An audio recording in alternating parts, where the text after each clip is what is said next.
Hi friends, welcome back to me village travel Ram. ఈరోజు నేను మీకు చూపించబోయే టెంపుల్ చెన్నై గుట్ట టెంపుల్ అనమాట. ఈ టెంపుల్ చరిత్ర, వాటి మనం విషయాల గురించి ఈరోజు వివరంగా తెలుసుకోబోతున్నాం. ఈ టెంపుల్ గల చరిత్ర మనకు దాదాపుగా 1000 సంవత్సరాల క్రితం నాటిదన్నమాట. ఈ టెంపుల్ ఎందుకు నిర్మించారు, ఎందుకు గల ఇక్కడ ఈ టెంపుల్కి ఈ విశిష్టత వచ్చింది అనే విషయాలు ఈరోజు మనం తెలుసుకోబోతున్నాం. మీరు ఇలాంటి వీడియోస్ ఇంకా చూడాలనుకుంటున్నారా? అయితే ఒక లైక్ అండ్ సబ్స్క్రైబ్ చేసుకోండి. మరిన్ని మంచి వీడియోస్తో మీ ముందుకు వస్తాను ఫ్రెండ్స్. మరి ఈరోజు మనం ఈ గురించి తెలుసుకోబోతున్నాం ఫ్రెండ్స్. మనం ఈ గుడి గురించి విషయం ఏమనగా మనకు ఇక్కడ చరిత్రకారులు చెబుతున్న మాట ఏమనగా, ఇక్కడ సాక్షాత్తు శివాజీ మహారాజ్ గారు ఇక్కడికి వచ్చి ఈ టెంపుల్ నిర్మించడం జరిగిందనమాట. ఈ టెంపుల్ పేరు చెన్నై గుట్ట అనమాట. ఈ టెంపుల్ కట్టడం అనేది చాలా పురాతనమైన కట్టడం. ఇది మనము ఒక గుడి మాదిరిగా కనిపించదన్నమాట. సాక్షాత్తు మహారాజులు కట్టించుకుంటారు కదా, ఏదైతే ఏదైతే నగరం ఉంటుంది కదా, అలాగా ఉంటుందన్నమాట. ఈ టెంపుల్ విశిష్టత ఏంటంటే, మనకు ఇక్కడ శ్రీ లక్ష్మీ నరసింహస్వామి వారు స్వయంభుగా వెలసి ఉన్నారనమాట. ఇక్కడ ద్వారపాలకులుగా శ్రీ హనుమాన్ గారు ఉన్నారు. ఇక్కడ ఈయన నిర్మించడం జరిగిందనమాట. ఇక్కడ దీని పక్కనే మనకు యాగశాల కట్టారు. ఇప్పుడు రావి చెట్టు ఉంది. రావి చెట్టుకి వచ్చి పూజలు చేసుకుంటే మంచి జరుగుతుందని మన పెద్దలు నమ్మకం. ఇక్కడ ఎంతోమంది పూజలు ముడుపులు కట్టడం జరిగిందనమాట. అదేవిధంగా ఇప్పుడు మనము ఒక యాగశాలకు వచ్చామన్నమాట. ఇది ఒక యాగశాల. ఇక్కడ మనకు ఋషులు కానీ ఎవరైనా కానీ పూజలు కానీ మనకు ఏదైనా పీడలు ఉంటే ఇక్కడ ఋషులు మనం చెప్పినట్టుగా మనము యాగాలు చేస్తే మంచి జరుగుతుందని ఇక్కడ స్వామివారు చెప్పడం జరిగిందనమాట. అదేవిధంగా నేను మీకు ఈ విధంగా చెప్పడం జరుగుతుందన్నమాట. మీరు ఏంటి అంటే, ఈరోజు మనం గుడి గురించి తెలుసుకున్నాం కదా, ఇప్పుడు మనము గుడి కట్టడం, వాటి చరిత్ర గురించి తెలుసుకోబోతున్నాం. చూడండి ఫ్రెండ్స్, మొత్తం రాతి కట్టడం అంట. ఈ కట్టడం అనేది ఇప్పట్లో కట్టడం కాదు, మీకు కూడా అర్థమవుతుంది అనుకుంటాను చూస్తేనే. ఇది 1000 సంవత్సరాల క్రితం కట్టిన గుడి అనమాట.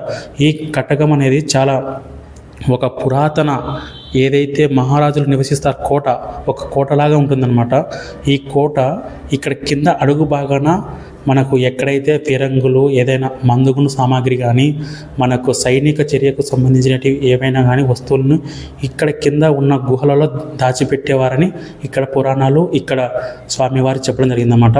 మనకైతే ఏవి కళ్ళకట్టుగా మనకు తెలియదు అనమాట. మనం ఏదైతే గ్రామ ప్రజలు చెప్పడం, ఇక్కడ నివసించే వారు చెప్పడం బట్టే నేను మీకు వివరంగా చెప్పబోతున్నాను ఫ్రెండ్స్. ఇది చూడండి ఫ్రెండ్స్, ఈ కట్టకం అనేది ఈ రాతి కట్టడం అనేది చాలా టైట్గా, చాలా ఓల్డ్గా ఉందన్నమాట. మొత్తానికైతే ఇక్కడ మెయింటెనెన్స్ అయితే చాలా వరకు లేదనమాట. ఇప్పటికీ మనం ఈ గుడి చూడడం అయితే ఈ పురాతన దేవాలయం, కానీ మన హిందూ దేవాలయాలకు ఏంటంటే ఒక దరిద్రం అన్నమాట. ఏదైనా సరే మన దేవాలయాలన్నీ ఎవరు అభివృద్ధి చేసేవారే కనిపించారనమాట. ఎందుకో ఏమో తెలియదు, కానీ మన హిందూ దేశం, భారతదేశంలో మన దేవాలయాలకి ఒక విశిష్టత ఉంటుంది. అలాంటి దేవాలయాలను ఎవరు పట్టించుకోరు. అది ప్రభుత్వాలైనా సరే, మన మనసులైనా సరే. మిగతా చూడండి ఫ్రెండ్స్, వేరే మతం వారు చాలా వాళ్ళ టెంపుల్స్ కానీ, వాళ్ళ స్ట్రక్చర్ కానీ, వాళ్ళ ప్రతి ఒక్కరూ చాలా ఇంట్రెస్ట్గా చూపిస్తారన్నమాట. మనమే ఎందుకు చూపించము అనేదే మనకు ఇంకా ఇంతవరకు తెలియట్లేదు. సరే, వాటి గురించి అయితే డిస్కషన్ పక్కన పెడతామన్నమాట.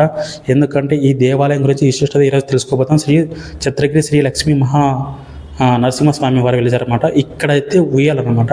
స్వామి మిర్రర్ టెంపుల్ అనమాట. ఈ టెంపుల్ మిర్రర్తుందనమాట. ఇక్కడ ఉయ్యాల పైన స్వామివారిని పెట్టి మనకు ఏదైతే అమావాస్య రోజు ఇక్కడ పూజ చేస్తారన్నమాట. ఇంకోటి ఏంటంటే, అమావాస్య రోజున స్వామివారిని దర్శించుకున్నామంటే ఇక్కడ మంచి జరుగుతుందన్నమాట.